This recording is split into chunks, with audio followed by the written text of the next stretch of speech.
3. Oke teman-teman, kita lanjutkan ke apa saja yang menjadi topik dari pemantauan kita di Pemilu Kada Jawa Timur ini. Kami di JPPR telah menentukan ada 6 topik penting yang sekiranya menjadi fokus pemantauan kita, dan ini juga untuk menjamin proses pemilu kada kita berjalan jujur dan adil. Yang pertama kita akan memilih adalah pemantauan tentang data pemilih.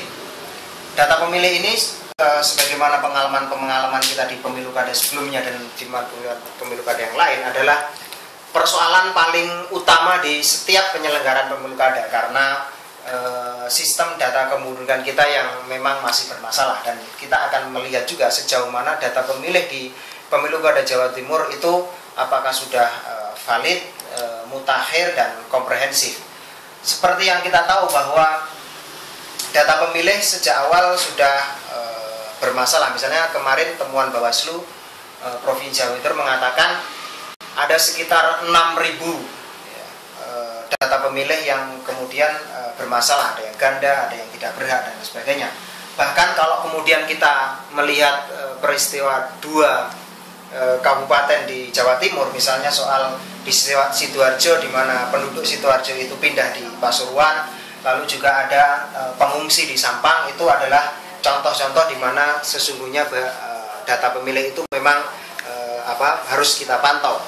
Tentu inti dari pemantauan data pemilih adalah sebenarnya kita ingin memastikan apakah memang masih ada orang-orang atau pemilih yang berhak memilih tetapi kemudian tidak terdapat di DPT, atau sebaliknya yang ada di DPT itu tercantum orang-orang yang tidak berhak untuk memilih, dan pemantauannya akan fokus di sana. Yang kedua, kita akan melakukan pemantauan terhadap alat peraga kampanye. Tentu alat peraga kampanye ini pada masa hari tenang, yaitu nanti pada saat 3 hari sebelum hari H, itu kita menyebutnya dengan masa tenang, yaitu dari Senin sampai Rabu itu adalah masa tenang. Dan masa tenang itu di mana tim sukses dan bekerja sama dengan Bawaslu dan kemudian Pemda itu adalah salah satu kegiatannya adalah mencopot alat peraga kampanye itu. Nah, kita akan melakukan pemantauan apakah alat peraga itu masih dipasang pada saat masa tenang itu.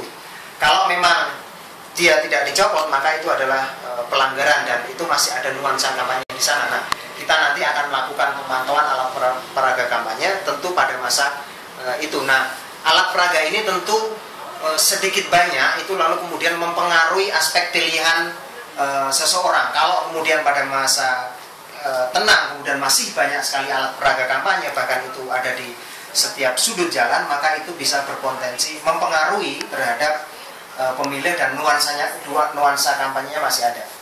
Yang ketiga yang akan kita pantau adalah perihal soal surat pemberitahuan memilih atau yang biasa kita sebut dengan surat undangan.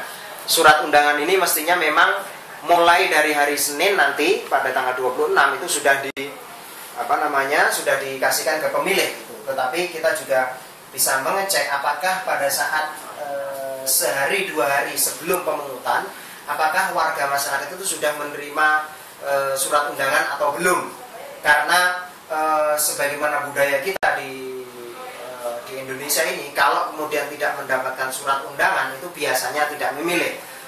Yang lebih yang lebih mengkhawatirkan itu beberapa temuan kita JPPR di Pilkada justru membagikan surat undangan ke pemilih itu sesungguhnya ditahan oleh beberapa kelompok gitu, sehingga lalu kemudian ada pelanggaran di situ. Artinya ada kesengajaan entah itu penyelenggara atau sekelompok yang kemudian menahan surat suara ke kelompok masyarakat, sehingga lalu masyarakat diharapkan untuk tidak memilih dengan tidak menerimanya surat undangan itu. Nah, disinilah kita lalu kemudian melakukan pemantauan sesungguhnya di daerah-daerah mana saja surat undangan itu tidak diberikan, dan kita melihat potensi pelanggarannya, karena itu merupakan kewajiban dari penyelenggara pemilu untuk memberikan surat kepada pemilih. Lalu yang keempat, dan ini juga menjadi topik yang sangat penting di Pemilu Kada Jawa Timur, yaitu adalah soal politik uang. Politik uang adalah cara yang paling primitif untuk mempengaruhi pilihan seseorang, dan ini sangat kita rasakan, tapi kadang-kadang memang tidak bisa kita temukan. Nah, kita juga akan mulai mencoba melakukan pemantauan politik uang ini di pemilu kada Jawa Timur. Tentu model-model politik uang kan banyak, karena politik uang tidak mesti harus memberikan uang, tapi juga memberikan barang, entah itu sembako dan lain sebagainya. Bahkan model pemberian untuk mempengaruhi suara pemilih dalam konteks politik uang itu banyak ya. Misalnya kita biasa menyebut dengan serangan fajar, atau kita sebut dengan pasca bayar. Jadi model-model itu yang akan juga kita lakukan pemantauan di sana. Yang selanjutnya, yang nomor 5 adalah pemantauan logistik. Kita tahu bahwa di pemilu kada Jawa Timur itu ada beberapa kejadian-kejadian yang kemudian dalam konteks logistiknya itu akan mengalami keterlambatan. Misalnya karena percetakannya terlambat, karena kita sudah tahu bahwa proses pemilu kada kemarin dalam konteks pencalonan itu membuat tahapannya begitu mundur, maka kita akan cek apakah lalu kemudian ada logistik di TPS yang kemudian kurang gitu ya. Nanti ada beberapa kita cek, dan lalu misalnya kayak surat suara itu juga bagian dari logistik. Kalau kemudian ada masalah di surat suara itu, maka kita bisa memasukkannya dalam temuan logistik dalam konteks surat suaranya. Yang terakhir adalah soal penghitungan suara di TPS. Ini menjadi penting juga yang terakhir ini, karena nanti kita akan melakukan rekapitulasi bahwa dari TPS itu berapa jumlah DPT-nya, berapa pemilih yang akan memilih di situ, berapa surat suara yang tidak sah, termasuk juga berapa perolehan suara bagi masing-masing pasangan calon. Calon nomor 1 dapat berapa, nomor 2 dapat berapa, nomor 3 dapat berapa, nomor 4 dapat berapa. Ini menjadi penting karena temuan kita gitu ya, hasil suara kita yang ada di TPS itu akan menjadi bukti rekapitulasi suara di selanjutnya. Kita di beberapa temuan yang lain atau yang terjadi di pemilu daerah lain, kadang-kadang memang ada pergerakan suara yang tidak sama dari TPS ke kecamatan. Ini menjadi salah satu topik kita. Kenapa ini kita pantau, karena itu untuk membuktikan nanti pada akhirnya apakah ada pergerakan suara dari TPS ke kecamatan itu.